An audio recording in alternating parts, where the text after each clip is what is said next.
Hi there, it's Sandy and AnaLynne, and today we're with dream guest Lawrence Gowan. Hi, how are you? Ah, You make a killer ventriloquist, you know that, right? let's see it on. I haven't got a puppet on hand, but I'll tell you what we could do. You got this. It's gonna be great. Let's see it. I could probably use my glasses case. To start with. What? Oh, Hi, you could. glasses case. What's your name? uh, Ivan. Hi. That's clever. Hi, then. It's nice to meet you. Yeah, yeah. I've been seeing. I've been seeing. I've been seeing a lot of you. Yeah, no kidding, right? All right. All right, let's talk about you now. Oh, there are the glasses. Let's talk about you. I want to know all about you. So, I just want to go back to the very beginning. I'll let AnaLynne ask the question. Okay. So, Yeah. so Lawrence, when did Hmm. music first enter your life? Okay. What a great question. And yes, it was. I guess it first entered my life. The first song I remember was I was maybe about 5 years old, and my mom was singing a song called "I Could Have Danced All Night." I think it's from a musical. I think it might be from The Music Man or something like that. "I Could Have Danced All Night" it was called. So I could sing that a little bit, and uh, and then funny enough, we used to have to walk through this cemetery to get to the grocery store. So a shortcut was through the cemetery. So I made up a little song there that I would sing as we went through the cemetery. So that's my first memory of that.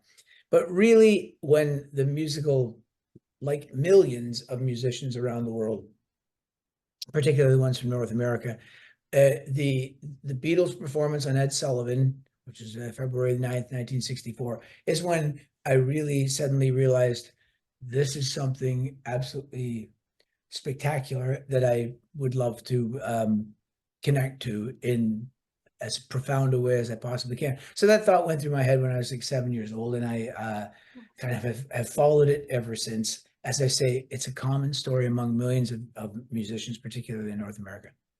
Oh, that's wonderful. I can't believe you were so young, but I mean, the Beatles were just, like they just had the most gigantic impact. Did you choose the piano? When did you start learning? Tell. So, so I the next day after their performance, I began badgering, bugging my dad to if I could have a guitar, Oh, and it he wasn't crazy about the idea at first for some reason. I'm not really sure why, but it took nearly a year before one night, I would bug him about once a week, when I thought he was in just a good enough mood that I could bring up the guitar notion again. And then one night out of the blue, he just kind of he left the house. I think acting as if I just asked him one too many times. And when he came back, he had a guitar case in his hand and he said, "There's your guitar." I think he actually said, "There's your bloody guitar." that's so funny. Oh my God. And then, so I had that from the time I started learning that, from the time I was 8 years old. And, but when I was 10, so a couple of years later, one night I was playing a song for my mom, something I'd made up. I said, "Listen to this, listen to this." And she made a very odd comment. She said, the guitar's all right. I mean, it's nice, but it's not like a real instrument like the piano." And I said, "What's a real, what's the difference between the guitar and a real instrument?" I don't know why she chose that phrase, but I said, my response was, "Well, we don't have a piano, do we?" Right? So she said, "Well, if you'd like to learn, I'll pay for piano lessons for you." And I said, "I would definitely like to learn." So that was it. Really? Started piano lessons, yeah. And then the guitar, I always played the guitar but it quickly became a second instrument, so to speak, because I realized I'm just a little better on piano. And by the time I got to high school, although I did play guitar, that's the first instrument I ever played in front of the school, from Oh, grade wow. six, yeah, grade 6, 7, 8, I'd play. Uh, I played, some. I think I'd learned a couple of Simon and Garfunkel songs, a couple of Oh, Beatles, yes. but those were more difficult, and a few Rolling Stones songs, Monkeys songs. The Monkeys were Oh, big. you like the monkeys. I love the Monkeys. Oh Me man. too. Oh, no kidding. Yeah. I Yeah, went in the monkey mobile once. It was wild. you did. Yeah. Oh, I never did that. You Oh should do man, it, man. I got. Hey man, if I could, if I could, I would. It Um, just seems like one of those things that, you know, you're Lawrence Gowan. You can go on the Monkey Mobile. It's just like, I I'll say that to them if I ever get within the vicinity. I'll quote that exactly you and should. see how far that gets me. You know something? I do have one little monkey story. Oh, let's hear. When I first joined Styx, in the first, I think it was in our first or second year together, we were playing at the Universal Amphitheater in Los Angeles, and standing right in front of me, was Mickey Dolenz. Oh my gosh. And I'm staring at him thinking like, man, you have no idea. But he seemed to be really fascinated with my spinning piano, etc., and checking it out. And after the show, he was backstage, and it's funny when you meet someone that you've admired so much, you don't know quite the first thing to say. But I remembered that coincidentally, my aunt from Scotland, my Auntie May, brought me a book called Circus Boy when I was a little kid. Oh my And gosh. Circus Boy he's on the cover, but he had blonde hair. But I didn't know that was him until someone, we're in the pre-internet days. Someone pointed out that, Mickey Dolenz was in Circus Boy. So I go and get that book quickly, and I look at it, and I can see, oh yeah, that's his face. He's about 10 years old, right? So when I finally meet him, I said, I loved you I'm trying to be clever, right? I really loved you in Circus Boy. And he went, Circus Boy. Oh yeah, yeah, thanks. That's so funny. And yeah, and that I don't remember any more of the conversation. I don't think it went on. I think he then asked me, how do the wires now get all caught up when you're spinning that keyboard? I think that was it. I was like, well, I don't want to talk about that. That is so funny. I want to talk about I'm not your stepping stone. I want to talk about you, recording all those great records and then becoming pals with the Beatles and going. He was actually in the room, and they were recording some of the room in the studio when they were recording some of Sergeant Pepper. You can see video. Right, yeah. And I don't know. I like the association, the fact that television was not mocking. Yeah, I know what you mean. It was kind of imitating real life, let's call it that, when they formed that group as a very calculated thing. But they actually turned out to be a really good band. Right? Had Doesn't it blow your mind? great personalities, great characters. One of my little things I like to do, and we're going down the side road here, but That's all right. I'm enjoying it. I do like watching. You can see casting videos that they now have, on YouTube. You can see of other people that tried out for parts in the Monkees. Oh, right, yeah. And it's funny once you're connected to a band or any TV show or whatever it is. It's amazing how when you see someone else, even if they're really good at it, they it just doesn't fit because your puzzle's all completely fully formed in your mind. Right, So yeah. other people doing the auditions, I think they could have been good, but really what I noticed was whoever did the final deciding of the casting, it was that they just gelled with their sense of humor more than anything. Exactly. Yes. Sense of humor that just gelled the way that Peter Tork was to Davy Jones, to Mike Nesmith, to Mickey Dolenz. And it's one of the things that kind of struck me. I love the chemistry of a band, and Yeah. it's a very delicate and fragile thing that can be destroyed, and usually is in about around the 6th or 7th or 8th year mark. Oh my gosh. I hate to say it. I'm quoting Ringo Starr there. I saw him once in an interview say that about 8 years is about how long it takes before the rot sets in. Oh my gosh, is that true? I don't know. It hasn't happened well, here's the thing.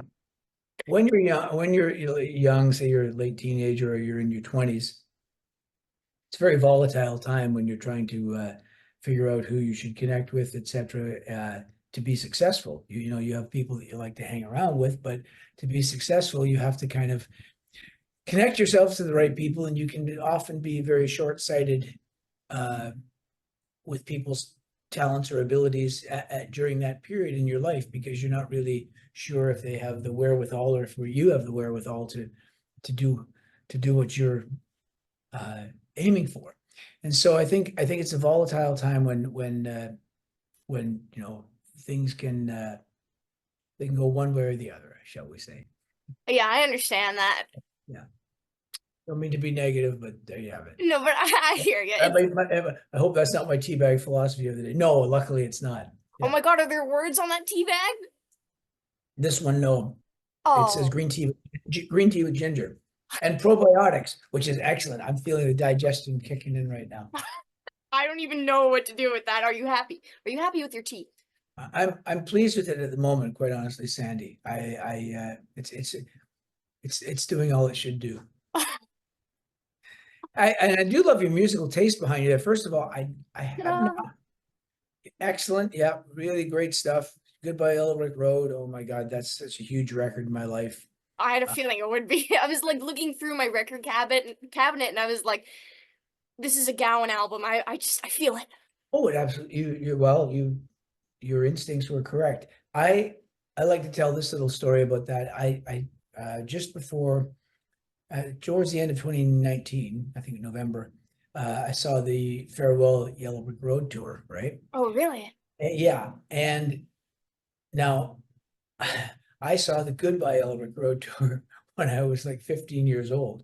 So I saw Goodbye and I saw Farewell. So, you know, 50 years later, whatever it is. Yeah, about 50, close to 50 years later, I guess it was. And what's really struck me at the concert was that when I was 15 years old and I was there, I knew, you know, every word to every song. And back then he opened up with A Funeral for a Friend. Um, what struck me was when I saw Farewell Yellow Brick Road is the entire row behind us. I mean, the whole row were all teenagers. We're all people of Really? the age that I was when I first saw him do those songs. And it made me think about just how just the longevity of those songs and how they could reach across generations. And I see this from the stage with Styx and when I do my Gowan shows, that people that weren't even born when some of these records were made have embraced them, you know, to the degree that that anyone that grew up with them have. And that's why, you know, I look behind you and I think, I mean, I can't fully judge your age. Either you've had some incredible work done or you're a very young 16. person. Are you? Okay, so yes, so there you go. There's proof of what I'm saying is right behind you there with that record collection. I I haven't seen Bread. I haven't seen the Best of Bread album in a long time. What's your favorite Bread song? Oh my God, my favorite Bread song. There's like I just knocked over all the records. There's Yeah, like a million songs. yeah. Oh my gosh. You know With what? I'm just REO. gonna let them sit here and I'll just um Oh, you knocked over REO. Oh dear. no, I know it's disrespectful to Oreo. I love Oreo. Um so many good songs. I think right now uh, Yeah. uh God, that's so hard. It don't matter to me. It don't matter to me. Okay. Sing a bit of that one again. What's that? Sing a little line from that one. I've forgotten how it goes. It don't matter to me. I'm Yeah. do you know? That was really bad. Don't matter to me. Yeah. David Gates, that's the singer. Yes. Isn't he brilliant? Yeah, it's very good stuff. It's funny. That's okay. True confessions. Let's hear it. There's some music that I have that at the time when it was released, I wasn't knocked out with it, put it that Right. way. And in retrospect, I hear it now and I have a completely different take on it. In fact, I kind of love it and can appreciate so much of what it was, why it affected people so much. The funny thing about when I was your age, with music is that so much of the music that you're trying to absorb is how you want to define your life. You know what I mean? How you see yourself in the future, you know, or how you know, if you understand what I'm saying. So Yeah. certain types of certain bands like Bread, I would hear the songs, go, yeah, fine, but that's not defining who I want to be, unlike say Goodbye Yellow Brick Road. Right. Or, I have my albums from that age, at your age of 16, what I was mainly listening to would be, Goodbye Yellow Brick Road and A Night at the Opera by Queen, Oh my God, so good. Close to the Edge by Yes, Oh my gosh. Swinging by the Pound by Genesis. I mean, I'm just picturing myself 16, what records I'm putting on in the basement. Um, anyway, You have an incredible taste in music. I just love it. the Who, Quadrophenia. Oh, So Bread would have been a little too much on the soft side, let me put right, it yeah. for me then.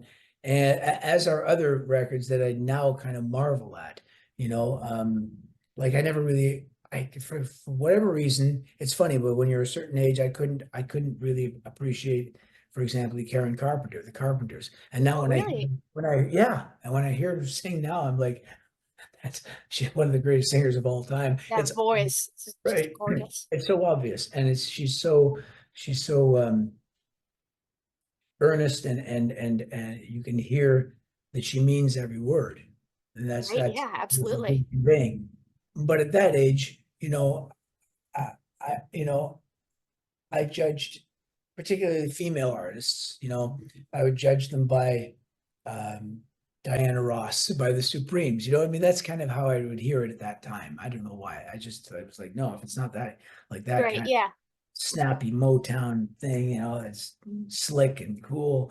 And yeah. So it's just how your life goes. But there are records like that I now have incredible deep appreciation for that I didn't at the time. So I'm basically saying, whatever you hate now, you might love in the future. Well, thank you for that. Whatever, but this is one of the other wonderful things about music is it hits you at the right time. It's like a great book that you maybe couldn't appreciate when you were 16, but when you're 66, you might go, oh, now I get it. It's another wonderful thing. I have a feeling Miss Puppet wants to ask, what, by the way, I didn't get the name of this lady. Miss Puppet. It's AnaLynne. AnaLynne. Oh, AnaLynne. Okay. Yes. AnaLynne. Is that two names, like Anna and Lynn? Do you want it to be? It It can be. Yes, it better be. Okay, it's two names. Anna and Lynn. There you have it. AnaLynne. Okay. AnaLynne. Yeah, I'll let her ask a question, but it's kind of from my perspective. So just, respect the weirdness. By the way, AnaLynne, are you related to Jeff Lynne in any way? Oh my God, that's brilliant. Just saw him the other night. I saw Jeff Lynne's ELO in Toronto just before I came out on the road here. Yeah, what a great How was it? Fantastic. It was just great. Yeah, absolutely Yeah. great. Yeah, when I was a little older than you now, I remember learning they had an album called El Dorado, and the opening of that was a great overture, and then it went into this song called Can't Get It Out of My Head, which I'm sure a lot of people are familiar with, and they did that the other night, just did it perfectly, so I loved it. That's wild. I can't even imagine going to see them. Yeah, it was great. I love Jeff Lynne. So yeah, they're related. Thank you for that. That's gonna be AnaLynne, yeah, part of the history. Probably his great granddaughter. Don't bring me down now. Let's think. What do we want to ask? Don't bring me down. Okay, what comes after that? What is that word? Oh, you know what? I was wondering that. Let's look it up right now. Are we Googling? Yep. Why not? Hang on. Let's do it. Why not? Lyrics. Am I still on the screen? Lyrics. Yes, sir. Don't bring me down. This has been like a lifelong question for me. So if you could just answer this right now, it would be just wonderful. I'm gonna say something really weird because okay.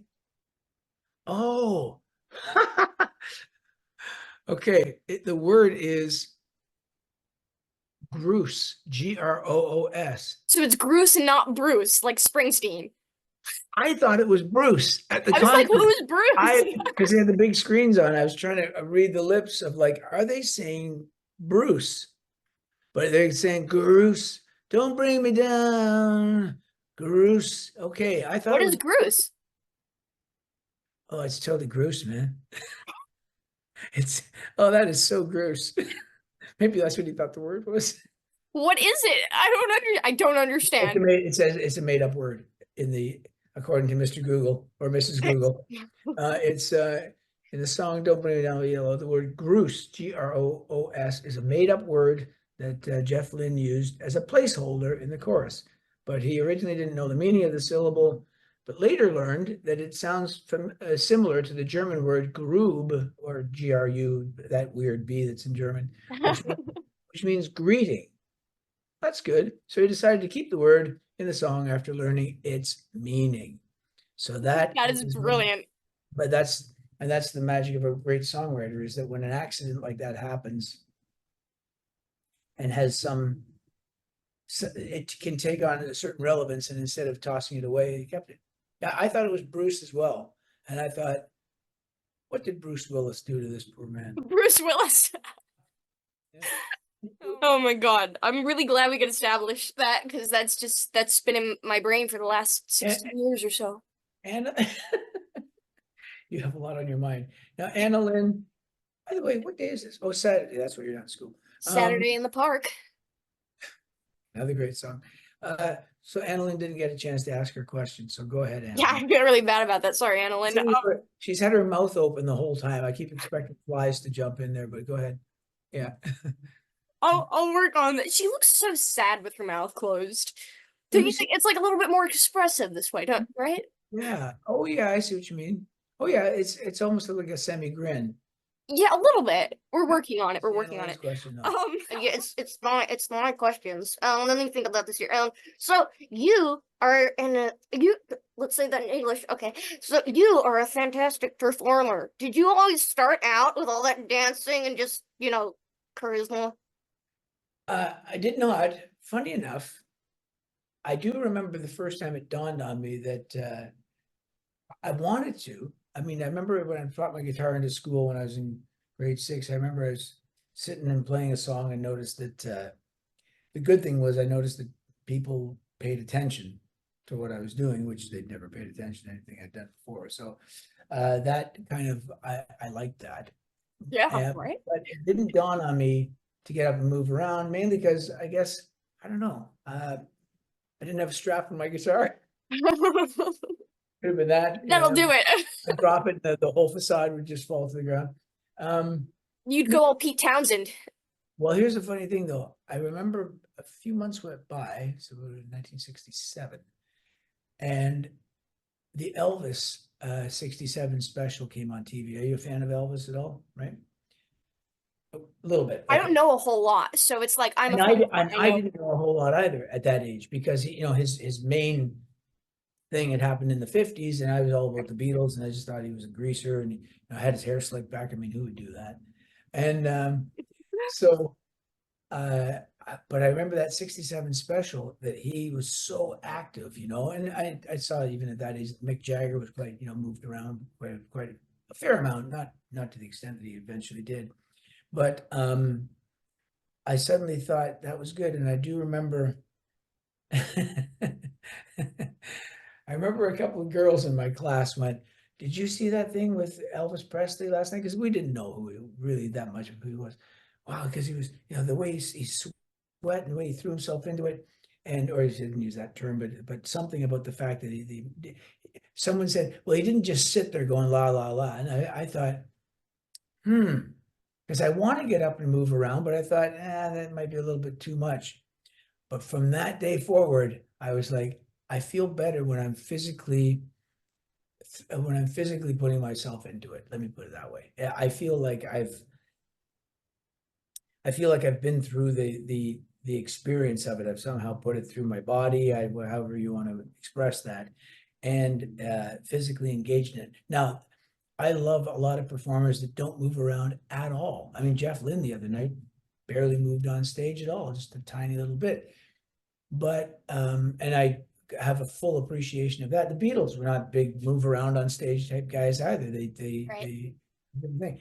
But I began to look more and more at people like Elton and Freddie Mercury, and then I discovered Little Richard, and just that physicality just feels good. That's all I can say. Now, I've maimed myself a few times over the years. Oh my gosh. Oh yeah. Oh yeah. You don't get away with that forever, No. And Jumping So off the piano. What were you doing? exactly, I've paid a price for that, and the price I'm not going to say happy to pay, but I knew I'd have to pay, so a price I was willing to pay for Right. that. As you can Yeah. see, it fallen to bits because of it. Oh my gosh. No, gosh, I can't even sorry, this is a fan moment here. I'll be respectful about it, but like I can't think You don't of have to like be. what? You don't What did have you to be respectful. Just say what you want. Well, I mean, it's like it's really creepy when a fan just like comes up to you and is like, "Oh my God, I love you." But like what I'm trying to say is like I have been so influenced by the way you perform because Ah, I mean, I play some guitar and I sing, and when I go out, I am like such a nervous wreck unless I move around. So seeing you being you, that's like that gives me the courage to move a little bit and to like get into it. And I just wanted to let you know yeah. I appreciate that. If you feel it's part of how you want to present yourself, you should. As I say, I also have just as much respect for those that stay in one spot and are very kind of uh, introspective about their performance as well. There's really the great thing about rock music is there's there's no rules. Great, yeah, You just absolutely. do what you think you do what you think is makes you feel good, and hopefully that's going to translate to the audience. Yeah. Well, That's you my are philosophy. absolutely fabulous. I can't think of, a more amazing performer. I just love what you do. That's great. Don't look any further. You might discover a few. Oh my gosh, you're just absolutely wonderful. I wanted to ask you about the production of the video for Strange Animal because I just Oh, watch it and it just amazes me every time. What was that experience like? well, you know, it's okay. I can relate this to what we were just discussing. I had done an album prior to Strange Animal, where just Gowan it was called, Yep. and it wasn't released in the U.S., but it did well in Canada. But um, in that video, I really didn't have much say. I remember, at that time thinking, they're film experts, experts about various things, and you should basically listen to them. And I didn't have enough input, let's put it that way, of my own Right. uh, uh, character. But it's a decent enough video. There's a bit of jumping around, but not to the extent of Strange Animal. When we made Strange Animal, I really wanted to embody, a little bit of the Tarzan type story, or the Wolf Boy, or that sort of an idea, mixed with, where civilization is now, and etc. And basically, the strange animal is man, right? That's why the footprints on the cover are human and humanoid.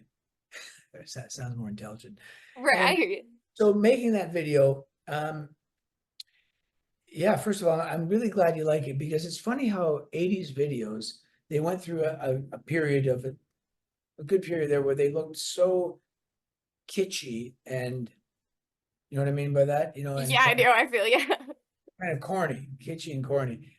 And I kind of realized that myself looking back on them. I thought, yeah, that's a little here. And then suddenly again, with time, they began to make a lot more sense. And I thought, no, this was where television and video television was in that era. And I had fun doing them. I had fun basically bringing the songs to life, or giving it one visual uh, impression of what the song could be about. Having said that, I do love when people have their own interpretation of any song and they've personalized it. That does supersede, to my mind, anything that you can put in a video, no Yeah, matter how I good. definitely understand that. So Strange Animal is basically just a way to be entertaining with that song on TV. And one of my memories of it is, when I get caught in the net and I'm pulled upside Yes. down, that we didn't have the exact perfect apparatus to pull that off. We didn't have the exact uh, uh, stage rigging to do it properly. And one memory I do have of it is that when they shackled my feet and were pulling me, we basically just had two or three guys yank a rope and pull me up over top of a beam in the ceiling. There was a little bit of pain involved in that because they screwed up the first few times. No. Oh my gosh, that's not the first take. There was there was some cracking of my head and stuff like that, but eventually they got it right. So there was that. I also lament the fact that if you look as well in the final scene of that video, I had a bust of Beethoven that was always on my piano right from when I played in the clubs and everything. This big Beethoven bust, like Linus Oh, from, wild. you know. And as they were setting up for that last scene, I went to get my makeup touched up or whatever, and I heard a crash, and sure enough, they busted my bust. Beethoven. No, poor Beethoven.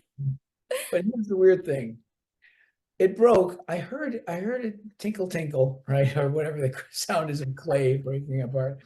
And but I was in the dressing room and makeup room and I get everything done.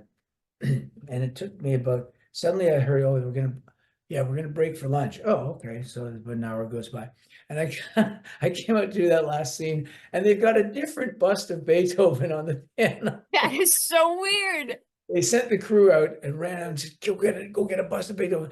I know that you can find another one like that, but it's a totally different one. That's so I funny. wasn't going to notice. It would be like if AnaLynne there was suddenly changed for, Charlie McCarthy or something, and you wouldn't know. Right? Do you know who I'm talking about? Yes, I do. That's so That's funny. good. Or Mortimer Snurd. That's the name I like. Yes, I know him. Well, I don't know him personally, but like I know of him. Oh, you gotta meet him. You'll probably Yeah. meet him possibly in a dental office somewhere.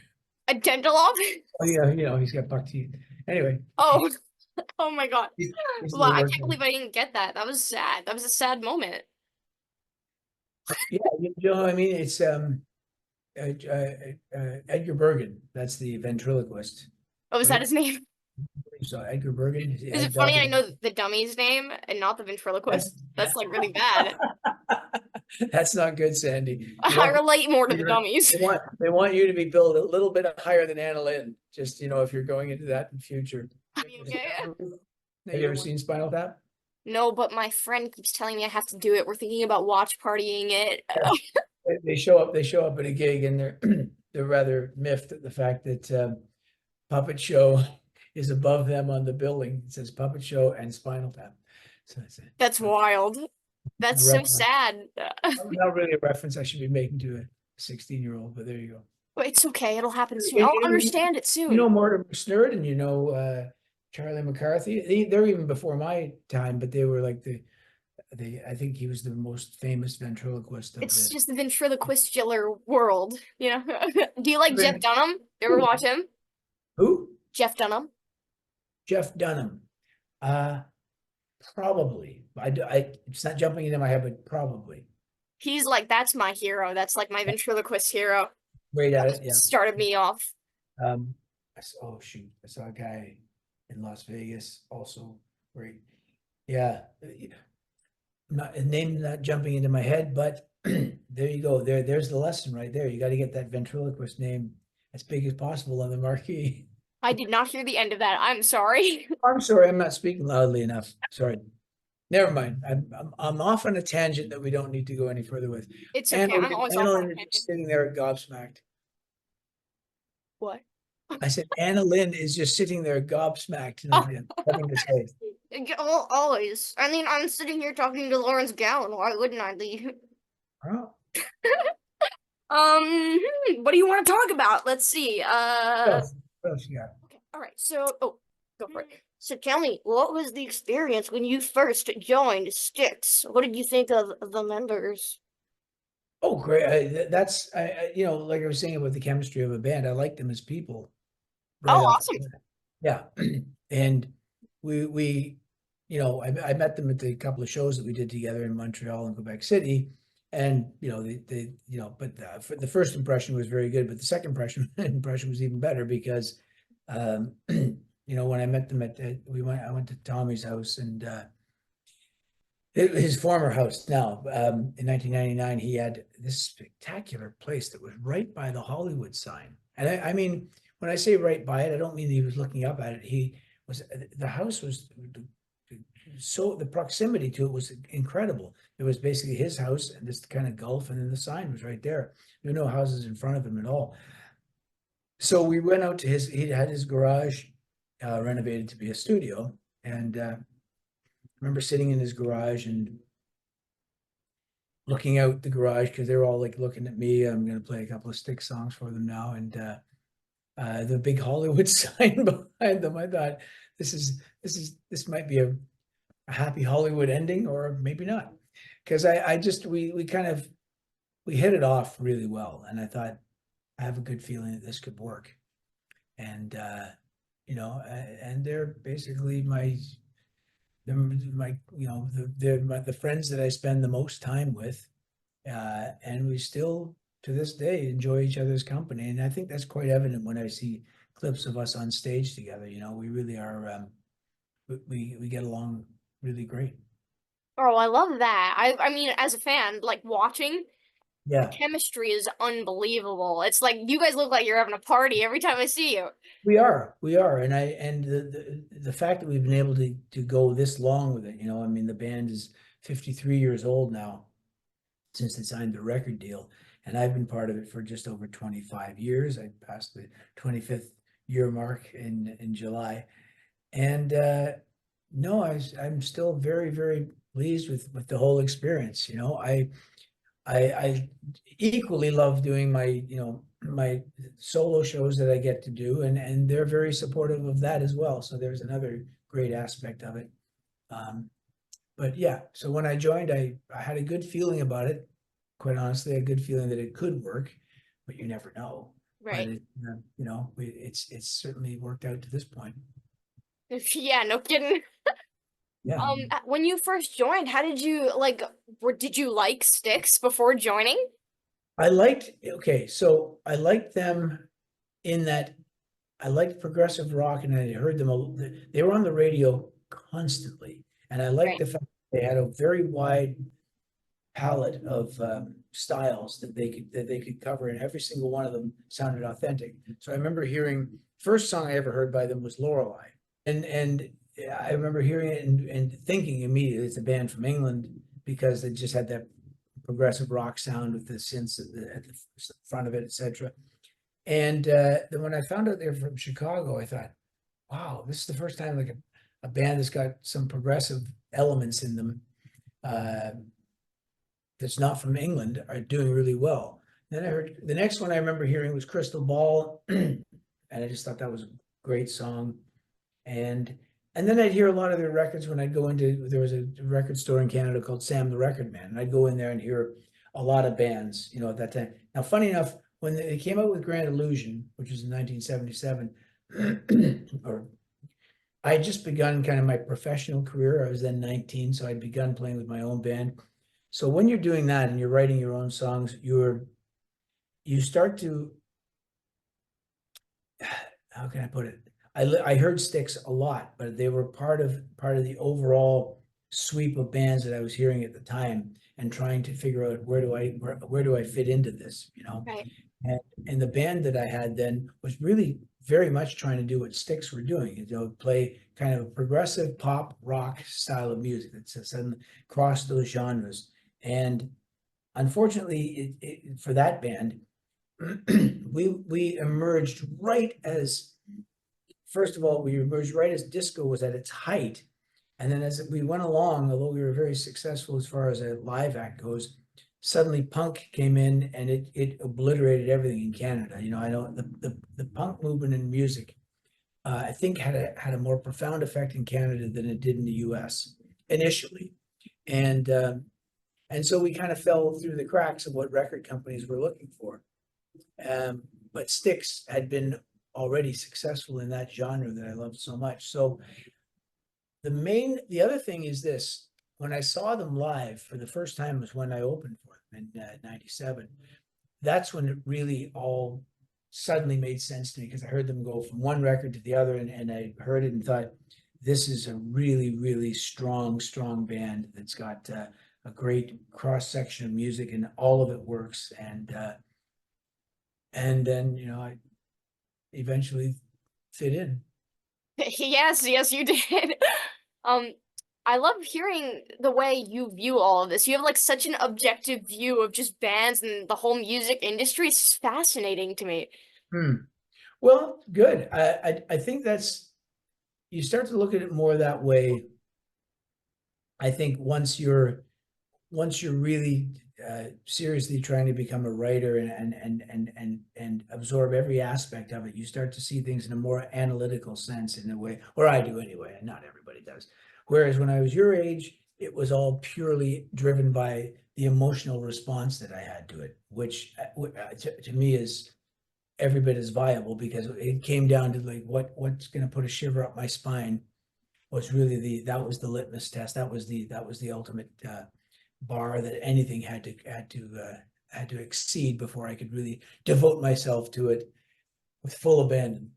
Yeah. I actually totally understand. You don't understand? No, I do understand it. Oh, I you do get understand. it. Okay, Yeah. good. Yeah, good. What about AnaLynne? Has she taken No, all this in? I feel you, man. We have a thing here. I get it. Right on. I think we share a similar brain size. Myself and AnaLynne, yes. There's quite a bit of What am I arrogance. supposed to say? What am I supposed to say? What you say? Oh, congratulations. Congratulations. Yeah, thank you. Yeah, okay. Um, How nice for you. how nice for you. I don't know that that's like, I think you have a bigger brain than her, but I don't know. yeah, I think so. Okay. She's I have a got, hunch. AnaLynne's got a little bit of mullet going there. So that's Oh a no, isn't that weird? little bit. Oh no, maybe not so much. Yeah, from the side. There we go. Ah, okay. All right. I covered Yeah. her ears, so it's just like, I mulleted. Ah, Yeah, okay. that was the thing there. My mistake. Don't It's prejudge all the right. hair. It's Don't all good. prejudge the hairstyle until you've seen a 360-degree version of it. Oh, I see. I see. I You have get to see you. I all the dig way it. around. You Got have to see it. all the way around before you can judge it. That's, I'll have to keep that in my head. Those are just insightful words. Profound thought. Profound airhead thoughts. Yeah. You kill me. So this is a weird thing. I love, there's just an art to making an album, don't you think? And I think that's like not a huge part of today's world. So a question I like to ask a lot is, do you have a favorite album? Of Styx or in Just general? like anything. Just like, what do you dig? What's your favorite album at this moment? Oh, well, to me, the ultimate album for me, again, I'm very typical in these types of things. A very broad taste. To me, the greatest album as an album is Sergeant Pepper's Lonely Hearts Club Band. Yeah, that is a common answer, but it's like an incredible album. How could it not be like just Well, right up here's there? the thing. I remember at the time, you see, records were something that you would generally, pick the needle up and jump around, pick your favorites and all that sort of thing. I remember with their previous album, Revolver, Oh, so good. realizing, oh, I like listening to this whole thing. Like as one piece, like 20 minutes and then flip it over 20 minutes. That still sticks with me. Because I can hear it in context now. But I remember at the time that was a change. That was a different way of looking at an album. But when Sergeant Pepper came out, which is their following record, it was this, it was like all entertainment encompassed into one format. So I mean, it was like a movie, because it was a little bit of a theater of the mind kicked Yeah, in. yeah. And it was a fascinating piece of artwork to hold in your hands and have that tactile experience of holding it and looking at it and listening. And so all your senses were kind of narrowed in on this kind of 40-minute trip, if you want to call it that. So it had almost a dreamlike sense of reality, right? Yeah, yeah, absolutely. And then musically, you were just carried on this little adventure. And every time you went on it, it was slightly different from the previous time, even though you're listening to the same lyrics and the same songs. And later on, I discovered a similar thing when I would listen to a full symphony, for example. It's a little trick. Right. So I think that's why there's an emotional kind of connection to that, But I could say the same for albums like the ones that I already mentioned, the one behind you, Goodbye Yellow Brick Road, for sure. I got deeply into. I had to go from Funeral for a Friend all the way through Four Sides to get to Harmony. And that was like, again, did the same thing. Close to the Edge by Yes was another album that did that for me. That's so good. And Selling England by the Pound by Genesis was another one. And A Night at the Opera was another one. Oh You know, my gosh. so I mentioned all those records earlier on. Yeah, I know every time you say it, it just pulls at my heart. Very formative in that they have that album trip that you go on, and luckily with the last two Styx albums that we've made, The Mission and Crash of the Crown, Yes. we've tried to convey that sense that it's not just one song, but a whole kind of uh, uh, philosophy is too heavy a word, but a mindset that kind of Right. carries you through, that engages your mind to a certain degree, but also engages your sense of everything else, you know, of rhythmic sense, of lyrical sense of relating to your life to, etc. As you pass through that 40 minutes of music, it stands very much in contrast to what we get on these devices. And that, Yeah, I totally understand that. Yeah.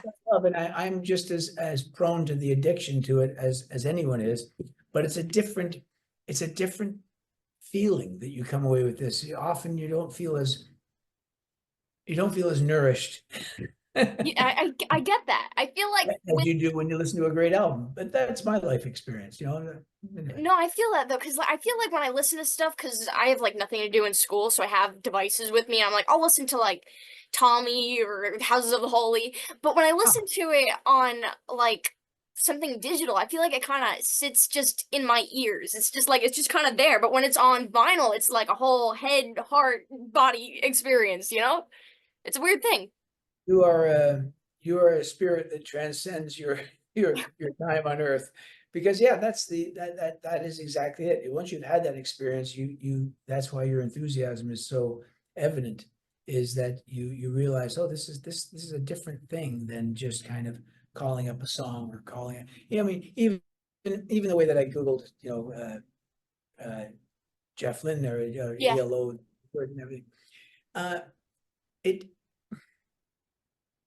it's almost like you would get a more meaningful experience if I took that record and maybe slowed it down or did some manipulated it in some way to divine what that word is. And then you'd hold that almost like a trophy in your mind and you'd never forget it. But already just from doing the Google thing, um, it's more of a transient experience. It kind of comes and goes, and you're not as it doesn't have as much glue. Yeah, yeah, totally. That's kind of the way I feel when I'm like trying to learn a solo on my guitar or something. It's like anybody can just look up tabs these days, but if you're actually you got the record out and you're just like playing it over and over again, trying to make sure you don't scratch it with a needle, it's like that's the way it sticks in you. I think there's something to that. You know, the ragtime pieces that I play, one in particular, there was no sheet music for it. So I remember my little record player, I was able to slow it down to 16, which is half of Really? that. And that's where I said, So that's like an octave lower, right? slow, it's way down there. And so it was a fast piano piece, you know. So you've got this, and then you slow down and say,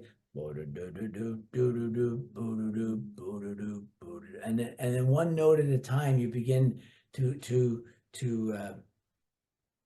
ingest it, Yeah. and it becomes like it's almost like your DNA begins to connect with it in a very pragmatic way that it's, and that's the kind of piece that'll stay with you. I mean, I still play that, you know.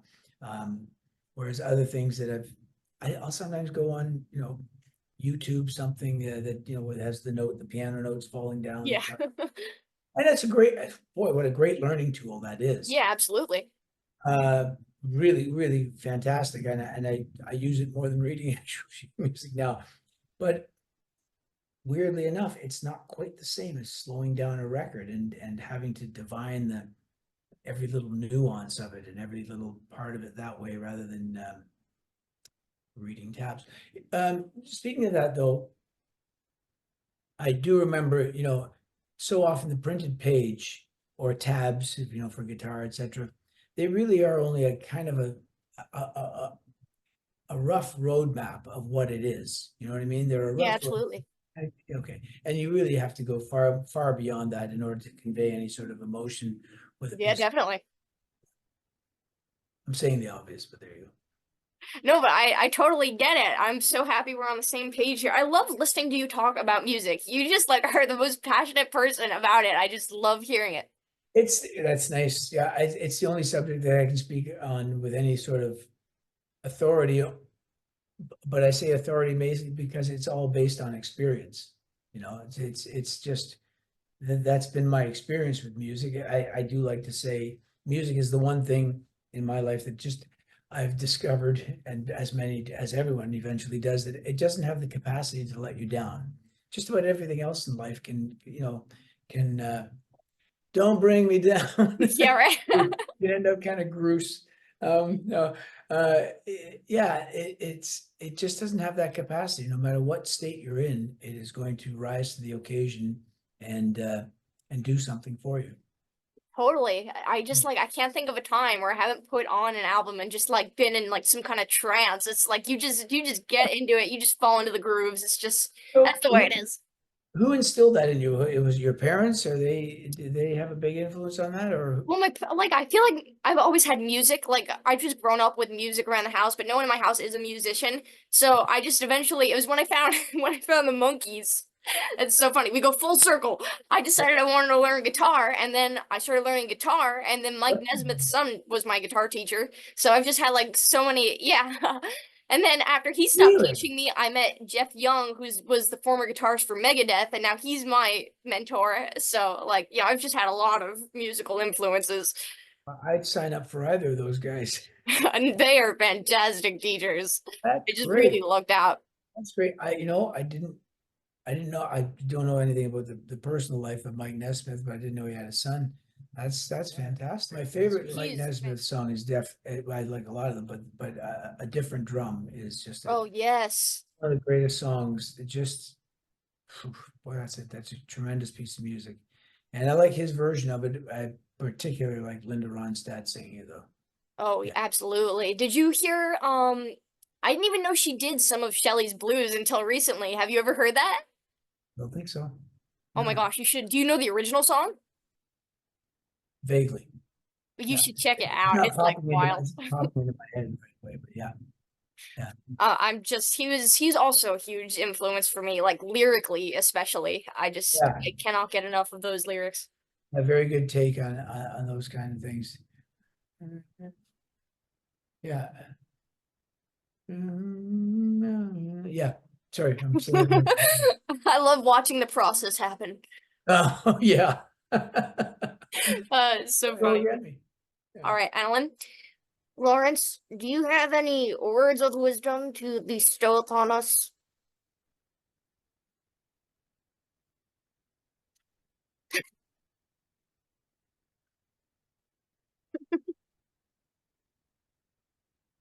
Um, no. No? You don't have any teabag philosophy you can Oh, spit back out at? yeah, well, sure.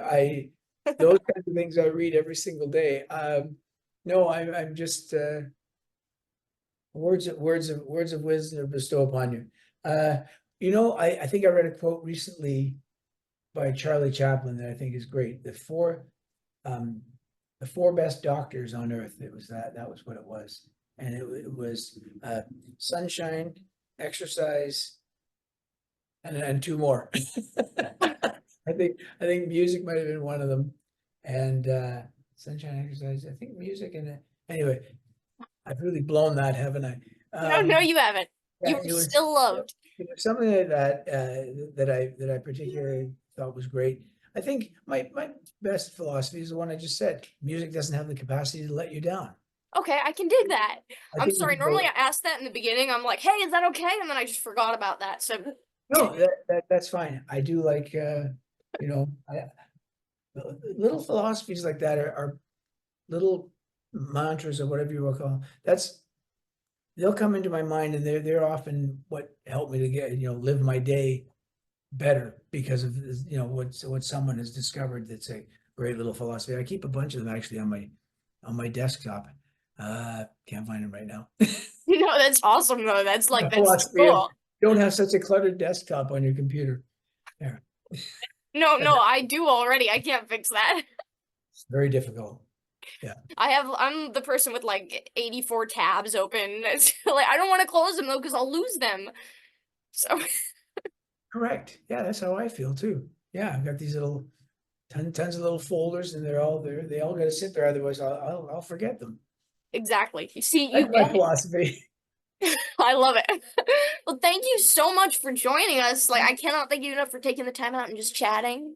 That's fine. It was I'm very flattered, honored, and all that you came to the show at it was in Westbury, right, New York. Yes, how do you remember that? That's crazy. We were out there with the puppet after the show, and everyone was kind of making a fuss about the man in the top hat, and there. Oh, wow, he's had he's had a hairdo. Yeah, he's having a problem, isn't he? He had the hat, but the feather was like, it wasn't interview ready. So, No, that's fine. Yeah, he had his top hat on, but no, I never saw that he had the full hairdo. oh In yeah, fact, if you don't that was a mind huge seeing deal that, to me. I was trying to figure out for months. I was like, God, how am I gonna get that blue purple thing in there? it's perfect. You got the color like right on. Yes. And yeah, hang on to that because I might need that hair in a few years. No, no. Yeah. Your Yeah. hair is wonderful. It's iconic. Good to see you. Okay. Is No, there I really anything- I admire your artistic endeavors, and God, he's a good looking guy, I gotta say. Thanks. Isn't he just a handsome guy? He's debonair, and he's sartorial eloquence, and yeah, good. Have you ever seen Tommy Shaw puppet? Let's You want to take a look here? I'd like to see him. Yeah. This is the weirdest thing I've ever done in an interview, but it's cool. The weirder, the better, right? I have a good feeling about this one. Oh man, it's like I'm looking right at him. Isn't it fun? Yeah, it's excellent. Man, talk about you. Yeah, you nailed the hair there again too. The hair is important.